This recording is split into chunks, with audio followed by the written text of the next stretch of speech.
ഇന്ന് 2026 March 7 artist birthday. തിരക്കുകളൊന്നുമില്ലാതെ ശാന്തമായ യാത്രകളും നല്ല നിമിഷങ്ങളുമാണ് അയാൾക്കേറെ പ്രിയമുള്ളത്. അതുകൊണ്ട് ലണ്ടനിൽ നിന്ന് ട്രെയിൻ കയറി നേരെ വിട്ടു ശാന്തസുന്ദരമായ ബെറ്റിസി കോയിഡിലേക്ക്.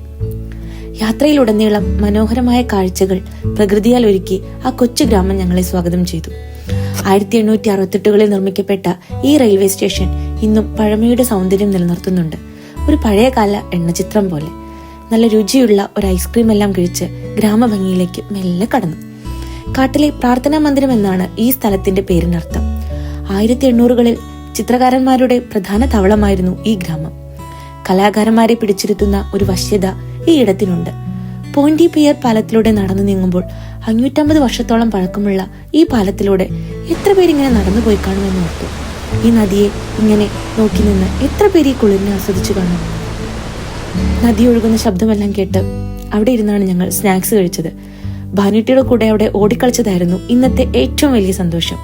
പുഴയിലെ വെള്ളവും കല്ലുകളും കണ്ട് അവൾ അത്ഭുതത്തോടെ നോക്കി നിൽക്കുന്നത് കാണാൻ നല്ല രസമുണ്ടായിരുന്നു.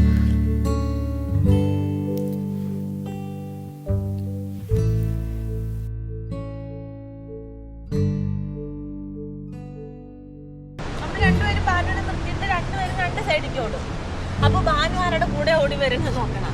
അത് കഴിഞ്ഞിട്ട്